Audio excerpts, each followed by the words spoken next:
José en el libro de Éxodo? ¿Por qué José fue olvidado por los egipcios cuando son enviados los israelitas a Gosén, ¿verdad? Y todo eso tiene una relevancia. Primeramente, en la época de José, Egipto había sido tomada por los hicsos, no por los egipcios originarios del lugar, sino por un grupo de pueblos semitas llamados hicsos. O sea, Egipto y los egipcios fueron conquistados en el año 1800 antes de Cristo por una población semita llamada hicsos. Y ellos gobernaron 150 años Egipto, ¿verdad? Ese pueblo obviamente era diferente. Pongámoslo así, Egipto era un pastel y ellos tenían el 80% gobernado, habían desplazado a los egipcios originales y el país estaba dividido. Ellos logran gobernar Egipto, ciertas partes de Egipto, y establecen la 15ª dinastía de reyes. De hecho, la traducción de Faraón en este contexto es rey. Entonces, el rey que estaba ahí no era egipcio en el tiempo de José, era un hicso, un miembro de la familia semita, muy probablemente familiar de Abraham, probablemente familiar de los cananeos, y por eso es que José puede llegar a gobernar en la casa de Potifar, porque los egipcios no permitían que los cananeos gobernaran jamás como príncipes en Egipto, sino que ellos habían sido gobernados por este pueblo, ¿verdad? Y esos fueron, ese pueblo hizo cambios significativos, ¿verdad? Y tomaron avances en la agricultura, en la forma militar. De hecho, logran derrotar a los egipcios originales, o al pueblo original egipcio, con arcos y flechas y carruajes. Por eso es que logran ganar la batalla y se apoderan de Egipto los hicsos, ¿verdad? Entonces, José en Egipto, según la Biblia, hasta donde hemos estado recapitulando, llega como esclavo y se gana el favor de Potifar, siendo hicso, en la dinastía de Apophis y de Canudi. Entre ese lapso de tiempo se puede encontrar a José en la historia. Y hermanos, usted me puede decir, pastor, ¿y eso qué tiene que ver de relevancia con los estudios bíblicos que llevamos? Porque es uno de los descubrimientos más recientes, tal vez en los últimos 25 años, encontrar a José dentro de la historia universal. No se encontraba a José, no se sabía nada sobre el pueblo hebreo, ni de José hace 30 años, y se encuentra. Y eso valida, sin duda alguna, y da relevancia al relato bíblico, porque entonces sabemos que lo que estamos por escuchar en la escritura realmente sí ocurrió. Ahora, es importante que nosotros entendamos algo. No porque la historia diga que está ahí algo, quiere decir que lo creemos, sino que nosotros creemos primeramente en el relato bíblico antes en lo que nos diga la historia. Porque el relato bíblico es por fe. Es la fe que tenemos y la fe que creemos. Amén. Por consiguiente, es importante que entendamos el por qué José encaja en Egipto y por qué es que puede tener ese puesto de relevancia. Amén. Luego ya más adelante, después de esos 150 años, los egipcios originales retoman el poder, miran a los israelitas como cómplices y ayudantes de los hicsos, y para que no vuelva a pasar eso, los egipcios toman como esclavo a los hebreos y los esclavizan en la región de Gosén, ¿verdad? Entonces podemos entender y saber claramente que la historia de José puede desarrollarse por esa razón, porque los egipcios valoran mucho la historia, y jamás, si hubieran sido los egipcios del Éxodo, hubieran hecho eso con el pueblo de Israel. Lo hicieron porque, como quien dice, hubo un cambio de gobierno. Del PLN pasó al PUS, algo así. Y es por eso que hubo esa transición, hubo ese cambio, en donde José y el pueblo de su padre Jacob pasó a la esclavitud.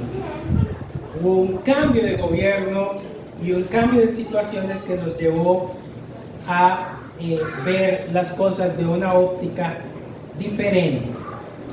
Dicho esto, claro, en el panorama histórico, eso espero, y si no me avisan para enviarles el resumen, ¿verdad?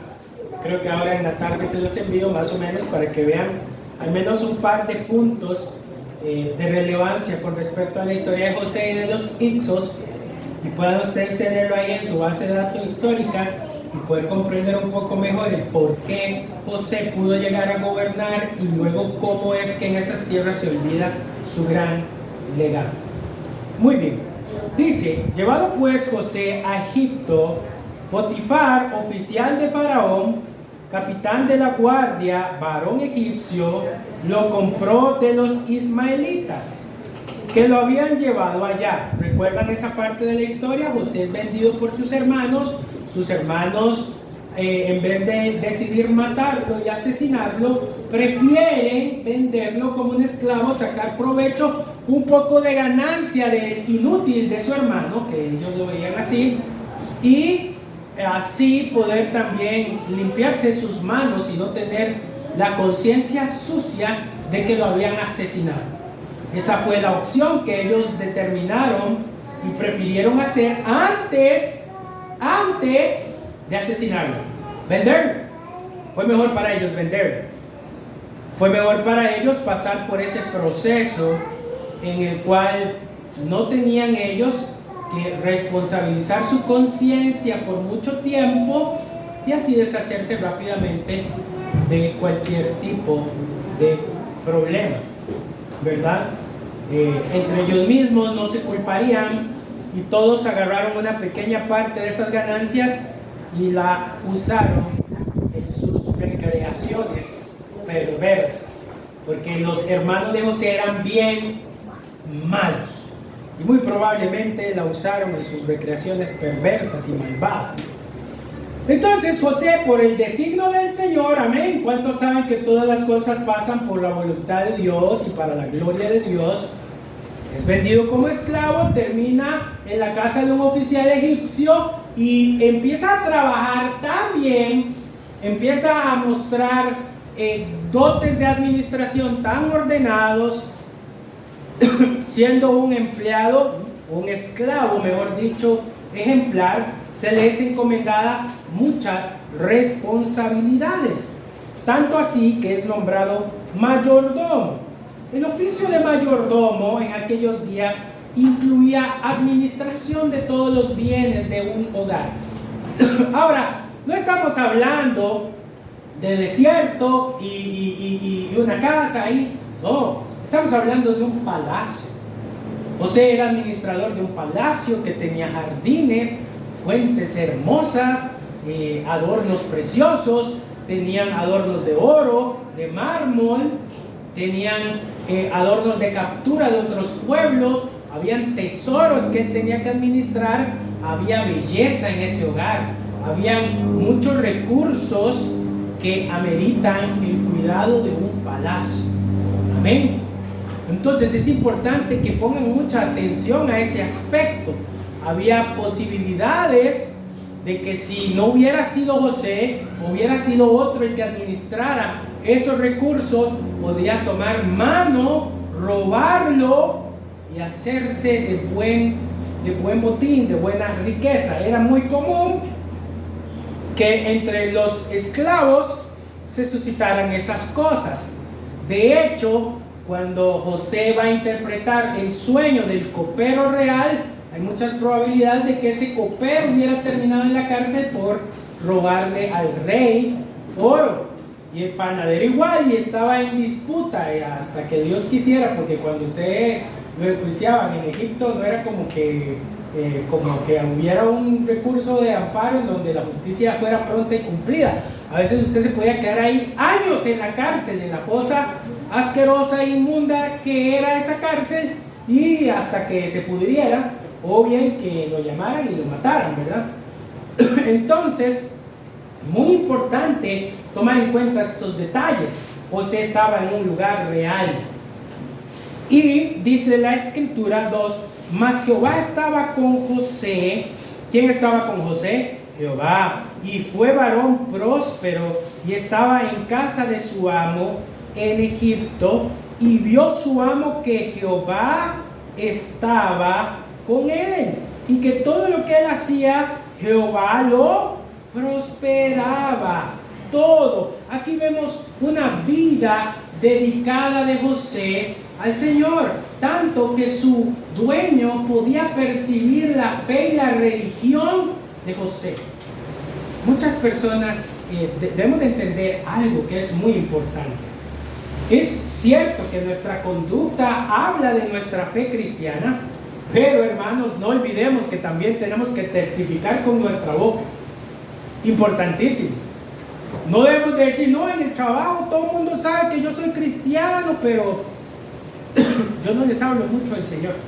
Ellos con mi conducta se van a dar cuenta. No, aquí nos dice que es muy probable que José daba testimonio con hechos y que su amo sabía que todo lo que él hacía prosperaba porque Dios estaba con él.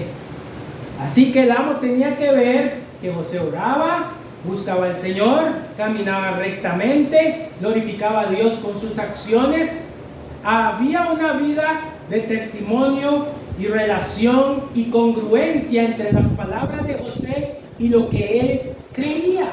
Y este hombre lo vio y dijo, Dios está con él, Dios verdaderamente camina con José. Y José valoraba, hermanos, valoraba que Dios estaba con él.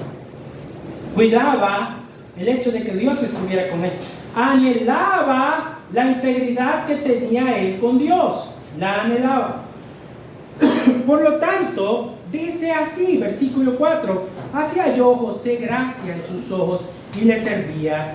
Y él le hizo mayordomo de su casa y entregó en su poder todo lo que tenía. Le había dado la potestad de administrar las riquezas. Generalmente nosotros a veces no entendemos el tema de la mayordomía. El jueves estuvimos estudiando un poco sobre cómo se ejemplificaba el rol entre un amo y un siervo. Cuando se le entregaba a alguien la facultad de administrar nuestras riquezas, no solamente era para que las cuidara, sino también para que las multiplicara. Se le daba un poder de inversión. Y probablemente este amo le dijo a José, invierta, es todo lo que yo tengo, multiplica lo que yo tengo, hazme rico. Y funcionó para José, muy probablemente le traía mucho beneficio. Básicamente la escritura nos dice que la relación que José gozaba con Potifar era una relación muy íntima y de mucha confianza. Mucha confianza, mucho aprecio. José era casi dueño de todo lo que tenía Potifar. Llegar a ese tipo de niveles en nuestros días es complicado, es complejo. Que depositemos nuestras finanzas en alguien, que depositemos nuestra confianza plena en esa persona para que haga los movimientos que beneficien a nuestra familia, es sin duda alguna un alto riesgo que no creo que todos estemos dispuestos a correr. a menos de que esa persona demuestre primeramente temor a Dios y facilidad para generar riquezas, ¿cierto? Así que José cumplía esos requisitos con cabalidad. Y ahora sí se pone buena la historia. Y aconteció que desde cuando le dio el encargo de su casa y todo lo que tenía, Jehová bendijo la casa del egipcio a causa de José. Y la bendición de Jehová estaba sobre todo lo que tenía, así en casa como en el campo. Riqueza, riqueza, chin chin, blin blin. Todo eso era lo que había. Pura prosperidad, pura riqueza. La mano de José era una mano que traía prosperidad y fuerza. Una mano que su diligencia venía acompañado de riqueza. Amén. Importantísimo. Así que, amados hermanos, todo este ejemplo, todo este venir, solo nos puede hacer pensar en algo. Cuando somos fieles a Dios, cuando realmente nuestra vida va acompañada de integridad, todo en el camino es bendición. Es gloria y bendición. Dios bendice nuestra vida, inclusive cuando podemos venir y atravesar pruebas difíciles, pruebas complicadas, Dios extiende su mano poderosa y nos bendice. Vean la vida de José. Venía de ser un esclavo maltratado por los ismaelitas y terminó siendo casi dueño de un palacio administrándolo. ¿Por qué? Porque había en su vida integridad. Había en su vida un corazón genuino a adorar a Dios sin que nadie lo supiera. No era alguien que anunciaba lo que hacía, sino que la gracia de Dios, dice, fue lo que movió el corazón de Potifar para llamarlo y elegirlo a ser el administrador de las riquezas. ¿Cierto? Y dice así, versículo 7. Versículo 6. Y todo lo que tenía en su mano José con él, no se preocupaba de cosa alguna, sino del pan que comía, y era José hermoso semblante y belleza presencia. La escritura rara vez dice eso de un hombre, lo ha dicho de una mujer, pero de un hombre no lo vemos muy comúnmente. Así que el porte que presentaba José era de un príncipe sumamente guapo, atractivo, hermoso. Es más, era sumamente importante destacar esto porque la Biblia hace un énfasis. Pudo haber dicho, no, pues ahí estaba José, pero dice que era hermoso. Quiere recalcar que había belleza en el joven José, que había guapura, ¿verdad? Y dice lo siguiente, versículo 7. Y aconteció después de esto, que la mujer de su amo puso sus ojos en José y dijo, duerme conmigo. Y él no quiso.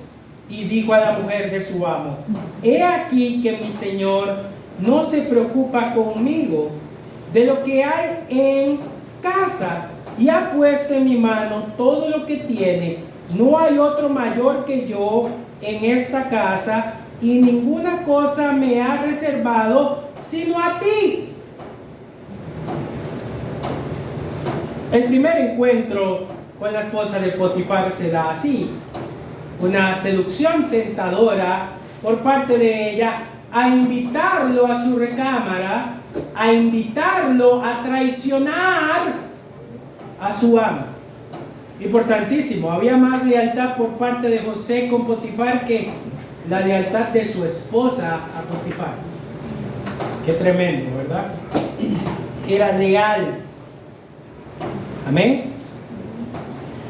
Y él dice en el versículo 9: no hay otro mayor que yo en esta casa, ninguna cosa me has reservado, sino solamente a ti. ¿Cómo pues haría yo este gran mal y pecaría contra Dios? No dice pecaría contra Potifar, contra ti, sino dice que pecaría contra ¿quién? Contra Dios. Amén. La esposa de Potifar fracasó en seducir a José. Él resistió a la tentación al decirle que sería un pecado contra Dios. No estaría haciéndole daño a nadie, según lo que creemos, pero él sabía que aunque ella estuviera consciente y ella guardara el secreto, y él estuviera consciente y él guardara el secreto, es más, si Potifar estuviera consciente y Potifar guardara el secreto, seguiría pecando José contra Dios. Porque no estamos aquí por lo que los hombres digan. En nuestra cultura popular, hoy en día, todo el mundo puede estar consciente y de acuerdo con cualquier tipo de relación fuera de la voluntad de Dios, y aunque todos estén de acuerdo y nadie salga dañado y todos estén informados, seguirá siendo pecado para el Señor, porque el Señor no se rige por los estándares nuestros. Probablemente alguien podría decir, pero es que José era muy guapo y José también sentía maripositas en el estómago por la bella esposa de Potifar, y la esposa de Potifar también vio a José muy guapo, y el amor no le hace daño a nadie. ¡Qué lindo que es el amor! Y aunque ellos dos hubieran estado fundidos en un amarruco hermoso, y todo lo que hubiera habido eran buenas emociones y buenos sentimientos con muy buenas intenciones, no hubiera dejado de ser pecado contra Dios. Es importante que nosotros entendamos eso. José tenía claro que nada en este mundo puede regir o contradecir los planes de la palabra de Dios, ni los mandamientos de la palabra del Señor, aunque a nosotros nos parezca que no estamos haciendo nada mal. Amén. Y esto fue lo que vivió José en su primer ataque duro y acerbo. Luego versículo 10: y hablando ella a José cada día. ¿Cada cuánto? No fue una sola vez. No fue una sola vez. Dice que era un bombardeo constante de ofrecimientos. Cada día tratando de hacer caer a José. ¿Saben? Esto es importante porque de un solo hachazo no cae el árbol. Necesita una serie constante de golpes para que los árboles caigan. Es ahí donde se encuentra el gran problema y la mella de la situación. Una tentación no es pecado, no lo es. No es pecado ser tentado. Es pecado sucumbir ante la tentación. Y la muestra de que vamos a caer en un pecado es que la tentación viene y no huimos. Nos quedamos coqueteando con la tentación. Quedarse el tiempo suficiente para ver quién gana este pulso entre lo espiritual y lo carnal es el problema. Nunca va a ganar lo espiritual. Debemos entender que Dios nos manda a huir de todo acto pecaminoso de esta índole. Huir. Y huir quiere decir cerrar el portillo y acabar esta situación. Si hoy lo vemos en nuestra jurisdicción costarricense, José estaba recibiendo acoso, laborando y siendo acosado. Los momentos duros de la vida de José en ese instante eran: si yo cedo, sé que esto se va a acabar y voy a poder trabajar tranquilo, y además probablemente ella promete no decirle nada al patrón. Pero José sabía que si él hacía eso estaría perdido, porque no importa a dónde él fuera, Dios lo estaría mirando. Dios lo estaría observando. No importa si estuviera en el lugar más secreto, más oscuro, más cubierto, ahí estaría la presencia de Dios mirando su pecado. Y eso a él lo golpeaba más que el ser tentado. Estaba José más comprometido con la lealtad de la pureza para con Dios que la lealtad y la presión de la esposa de su patrón. ¿Amén? Qué tremendo es este relato. Dice que cada día lo acosaba y no escuchándola a él para acostarse al lado de ella, para estar con ella, aconteció que entró él un día en casa para hacer su oficio y no había nadie. Una vez más, todo propicio. No había humano que supiera lo que él iba a hacer. Y ella lo asió por su ropa y diciendo: duerme conmigo. Entonces él dejó su ropa en las manos de ella y huyó. ¿Y qué dice ahí? Huyó y salió sin ropa, corriendo. Cuando vio ella que le había dejado su ropa en sus manos despechada y había huido fuera sin haberla tomado ni deseado, se enfurece y se enoja. Y dijo: ¿qué clase de tipo es este?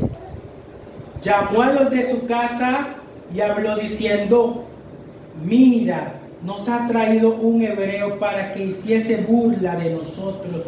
Vino él a mí para dormir conmigo y yo di grandes voces, y viendo que yo alzaba la voz y gritaba, dejó junto a mí su ropa y huyó y salió.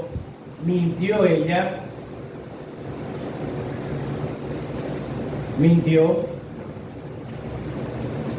Y ella puso junto a sí la ropa de José hasta que vino su señora a su casa. Entonces le habló a ella las mismas palabras diciendo: el siervo hebreo que nos trajiste vino a mí a deshonrarme. Y cuando yo alcé mi voz y grité, él dejó su ropa junto a mí y huyó. Y sucedió que cuando oyó el amo a José las palabras que su mujer le hablaba, diciendo: así me has tratado tu siervo, se encendió su furor y tomó su amo a José y lo puso en la cárcel. Una injusticia se había cometido. Y mire usted, muchas veces nosotros decimos: Dios mío, yo te soy fiel y tú me haces estas cosas. José pasó eso a pesar de que había sido fiel. Era justo, era correcto. No lo era de ninguna manera, pero el plan de Dios era más grande y extenso que lo que José pensaba. A pesar de todo eso, era más grande y extenso. Amados hermanos, bienaventurados sois cuando por mi causa dijeren toda clase de mentira, os vituperen y los maldigan, dijo Jesús. Cuando suframos como inocentes, como culpables siendo inocentes, dijo el Señor. Así es, hermanos. Dios nos envía a vivir este tipo de vida, huyendo de todo este tipo de maldades y de las consecuencias que trae. El proverbio en el capítulo 7 dice: advertencias contra el adulterio. ¿Puede un hombre poner fuego en su seno sin que arda su ropa? ¿O puede caminar un hombre sobre carbones encendidos sin que se queme sus pies? Así es el que se llega a la mujer de su prójimo. Cualquiera que la toque no quedará sin castigo. Todo acto fuera de la voluntad de Dios deliberado tiene una consecuencia. Amén. Y no es permisible delante del Señor.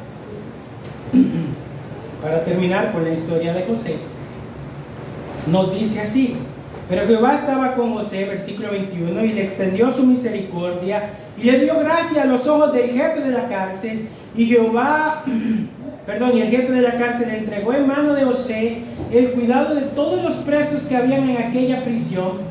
Todo lo que se hacía allí, él lo hacía. No necesitaba atender al jefe de la cárcel cosa alguna de la que estaba en cuidado de José, porque Jehová estaba con José, y lo que hacía Jehová lo prosperaba.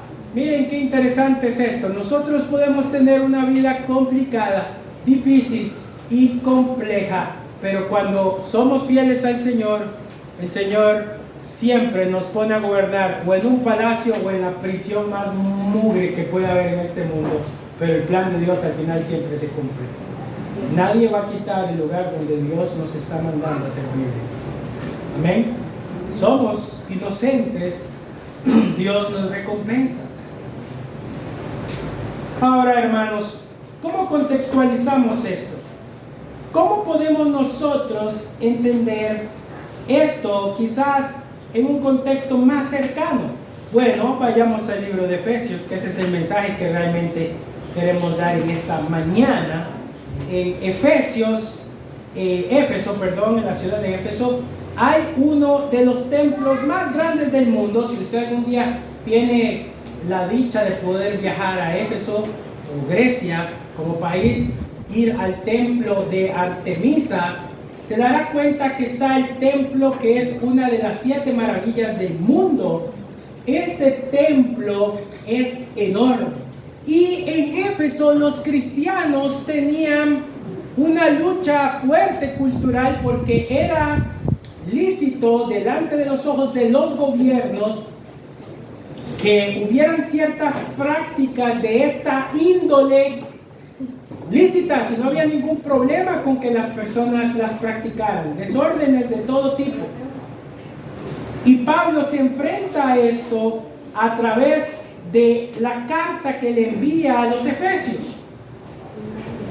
En el capítulo 4, versículo 17, él dice la forma en que los cristianos deben de vivir.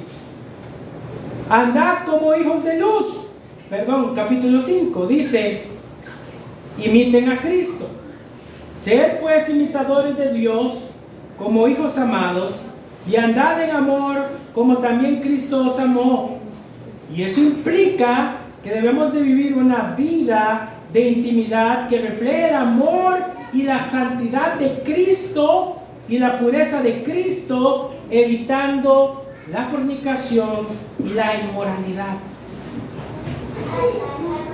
Pablo incita y dice a todo cristiano que aunque la sociedad en su entorno, como cuando la sociedad de Éfeso estaba tan acostumbrada a vivir una vida de libertinaje y de permisividad, aunque eso se suscitara, aunque eso estuviera correcto ante los ojos del mundo, Dios deseaba que ellos fueran imitadores de Cristo, que no vivieran conforme a las costumbres del mundo.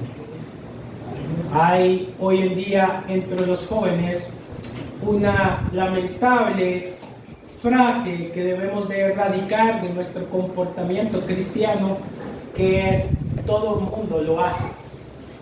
Es que todo el mundo lo hace. Es que hoy en día los tiempos han cambiado. Y sí, los tiempos cambian y la gente hace muchas cosas, pero Cristo y su palabra no cambian. Y si somos leales a Cristo, seremos bendecidos como lo fue José cuando huyó de las tentaciones. Quizás muchas personas critiquen nuestra conducta de pureza, quizás hasta nos digan puritanos, retrógradas, antiguos, o nos digan de alguna manera viejos. Pero hoy los sistemas de progreso en tipos de esta índole no agradan a Dios. Y como decía el Proverbio capítulo 7 sobre advertencias contra la inmoralidad, que decía: ¿puede alguien acercarse al fuego sin que su ropa arda? ¿O puede quitarse los zapatos y caminar sobre carbones sin que le pase nada? Todo acto fuera de la voluntad de Dios tiene consecuencias dentro de nuestra vida. Tiene consecuencias. Y las consecuencias son el deshonrar al Señor. Cristo nos manda a ser fieles a nuestros esposos y esposas. Cristo nos manda a guardarnos y a ser fieles en nuestra soltería y comprometernos con Él a no fallar en ningún tipo de acto fuera del matrimonio. Cristo nos invita a venir a Él y a someternos y a glorificarle. Un llamado contundente a cada cristiano a examinar su vida y a entender que estos pecados son sumamente ofensivos para Dios. Es grave, ciertamente, pero hay esperanza para quienes han pecado. Siempre hay esperanza, siempre hay perdón, siempre hay misericordia. Efesios 5:8 nos dice: porque en otro tiempo erais tinieblas, mas ahora sois luz en Cristo. Andad como hijos de luz. Al ser hijos de luz, los cristianos están llamados a vivir de manera diferente al mundo. Tú dices ser cristiano, mejor dicho, tú planeas venir el día de tu muerte y querer acceder al cielo y decirle: Cristo, no te avergüences de mí. Pero tú quieres vivir como los mundanos, quieres vivir como los paganos que hacen lo que se les da la gana con su vida, y te avergüenzas de que no eres igual a ellos, hablando las inmundicias, las tonterías, las necedades. Te avergüenzas de hablar del Señor con tus amigos y amigas que hablan de vivir una vida promiscua, desenfrenada, que hablan de vivir una vida precoz, entregada a los placeres. Si te avergüenzas del Señor, entonces el Señor también se avergonzará de ti. Tienes que entender que tienes un llamado más alto y excelso. Dios te ha llamado hijo de luz, no te ha llamado hijo del diablo, hijo de perdición, hijo de los placeres mundanos. Te ha llamado a ser hijo de Dios, hijo de la luz, portador de su gloria, representante de su reino. Y probablemente sufrirás, sí, como lo hizo José, sufrirás, pero el plan de Dios se cumplirá en ti y Dios te bendecirá y te recompensará en su debido tiempo. El libro de Santiago dice que Dios entregará la corona de vida a todos los que hayan soportado tentaciones. Hay una recompensa en el cielo por todos aquellos que deciden vivir diferente al mundo. No nos podemos hacer llamar cristianos si no luchamos contra estas fuerzas de las tinieblas. Tenemos que luchar. Hoy en día la normalización de estos actos está a la puerta del día. Y debemos de saber que Dios quiere recubrir todas nuestras relaciones de todo tipo con su santidad. Porque es importante la pureza. Dios hace un énfasis en la pureza y el corazón del cristiano. Efesios 5:3. Pero fornicación y toda inmundicia o avaricia ni se nombre entre vosotros, porque no conviene a los escogidos de Dios. También nos dice que hay consecuencias espirituales. Efesios 5:5, porque sabéis esto, que ningún fornicario, inmundo o avaro, idólatra, tiene herencia en el reino de Cristo. Y subraya la severidad de vivir una vida conforme a la voluntad de Dios, porque hay consecuencias espirituales. Todas las cosas tienen un momento y un orden. Este tipo de relaciones se deben de practicar entre esposos en el sacro llamamiento del matrimonio. No se debe de buscar fuera del matrimonio, se debe buscar dentro del vínculo de un matrimonio. Aun cuando en nuestra vida pasada el apóstol Pablo dice que ya no andemos como los otros gentiles. Basta ya nuestra vida pasada. Quizás antes fuera del cristianismo nosotros practicamos esas cosas, pero cuando venimos a Cristo, nueva criatura somos. Las cosas viejas pasaron, he aquí todas son hechas, y hasta ahí llegó el asunto. Nunca más. El Señor nos llama a morir a ese tipo de obras. Ya pasó y ya tuvimos suficiente con las primeras que hicimos. Hoy Dios nos llama a no vivir más así nunca. Eso es lo que se podría llamar segundas oportunidades. Claro, Dios da segundas oportunidades. Dios nos perdona, pero nos dice, como le digo a la mujer que iban a apedrear los maestros de la ley: ¿quién te culpa? Nadie. Todos los que te acusaban están lejos. Vete y no peques. No le digo, vaya, siga el chiringui y el wiri wiri. No. Le digo, vete y no peques más. Dios nos da segundas oportunidades. Nos perdona, pero nos dice, vete y no peques más. No juguemos con la gracia que un día nos salvó. Si una vez vinimos delante del Señor y nos arrepentimos de nuestros pecados, de nuestros errores, no vivamos creyendo que Dios es un bombero y nos va a apagar todos los fuegos y todos los ups y problemas que tenemos. Tenemos que glorificar al Señor siempre. Sabiduría e inteligencia es lo que pide el Señor de sus hijos. Nos instruye en Efesios 5, 15 y 16. Mira pues con diligencia cómo andéis. Cada quien debe de velar por cómo anda. No el pastor, no los hermanos, porque yo no puedo verlo a ustedes las 24 horas del día. Gracias a Dios. Me cansaría. Pero el Señor sí lo puede ver a usted las 24 horas del día. Sí sabe dónde va usted, sí sabe con quién textea usted, sí sabe los chats ocultos que tiene, las conversaciones que tiene. Él sí lo sabe. Cuando estamos hablando de los atributos de Dios en el Catecismo Menor Infantil, Esther ha estado inquieta con la pregunta de la omnisciencia de Dios. Yo le digo, si usted se mete debajo de la cama en el rincón más profundo y se tapa con la cobija y va a hacer algo que yo no le he dado permiso, yo no la voy a ver. Pero ¿sabe quién sí va a estar ahí cerca de usted? Dios sí le va a decir, te estoy mirando.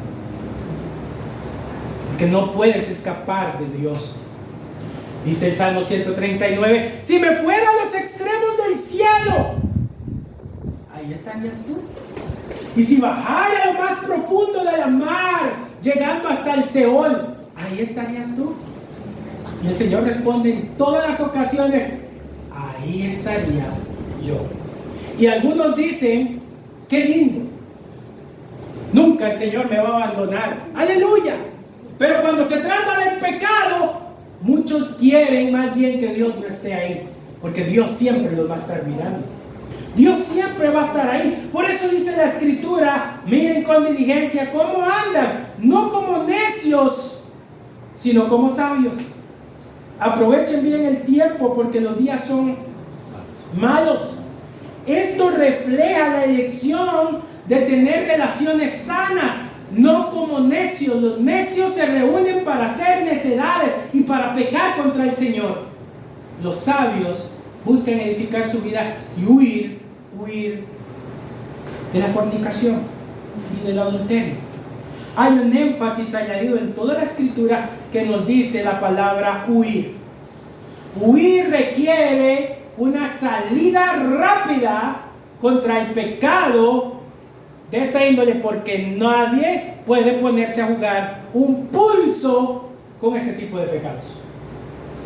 Deben de huir los cristianos de todo tipo de inmundicia y de todo tipo de maldad, y debe de caracterizarlos, ni siquiera mencionarlo en su casa, ni en las conversaciones comunes, porque hasta pueden contaminar tu corazón.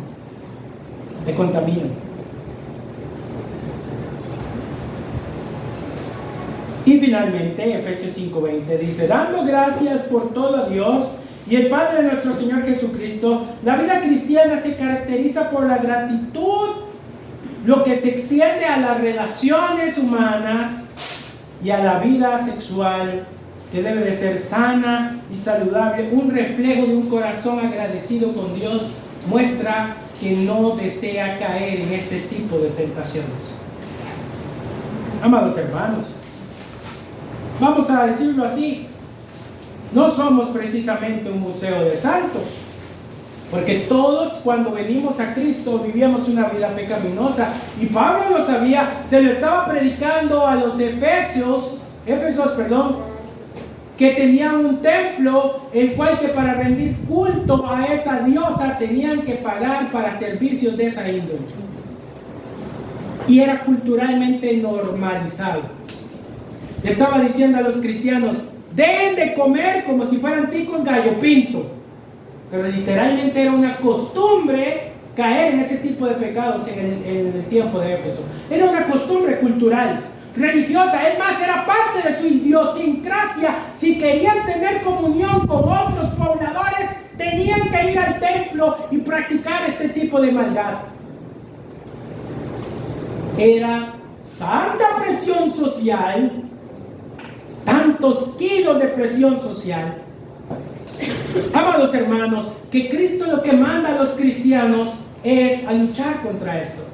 Ahora bien, supongamos que no hemos hecho el actuar correcto, que hemos pecado y que hemos ofendido a Dios y a la iglesia y a los hermanos, y somos los peores del mundo. Cristo nos da perdón. Así es, Cristo puede limpiarnos con su sangre preciosa derramada en la cruz y hacer que esos pecados nunca más sean achacados por los siglos de los siglos. Amén.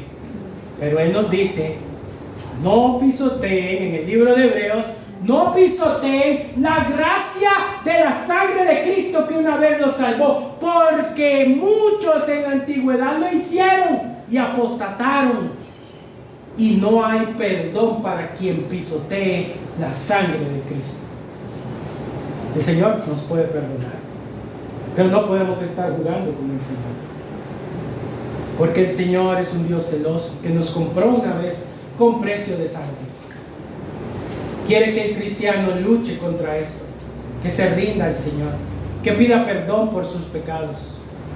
El Señor no te juzga, no va a tirar la piedra, ni te va a destruir, ni te va a matar. Te va a perdonar, te va a fortalecer, y también te va a advertir que no lo vuelvas a hacer.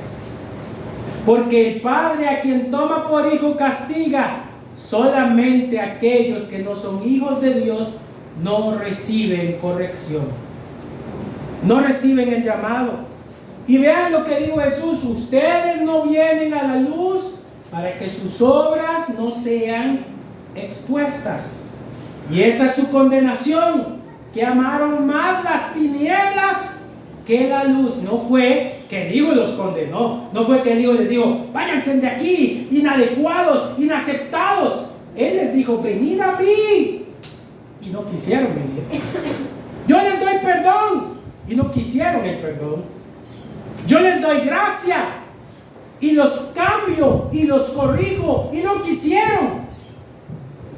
Esa fue la condenación de los hombres antiguos, que la luz vino al mundo y los hombres amaron ¿qué? Más las tinieblas, más su oscuridad, más sus perversidades. Quisieron guardar sus pecados en secreto, tenerlos como si fueran un hermoso retoño y decir: nunca me deshaceré de ti, siempre estarás conmigo.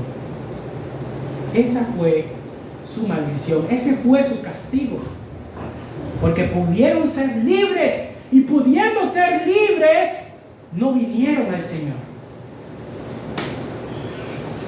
Somos iguales que los fariseos, que decían: a los suyos vino, mas a los suyos no le recibieron. Somos iguales. No lo quisimos, no lo vimos apreciable, no lo vimos como nuestro todo. Amén. Oremos.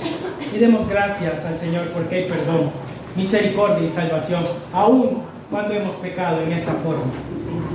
Gracias, Señor, porque tu Hijo amado Jesucristo nos da perdón.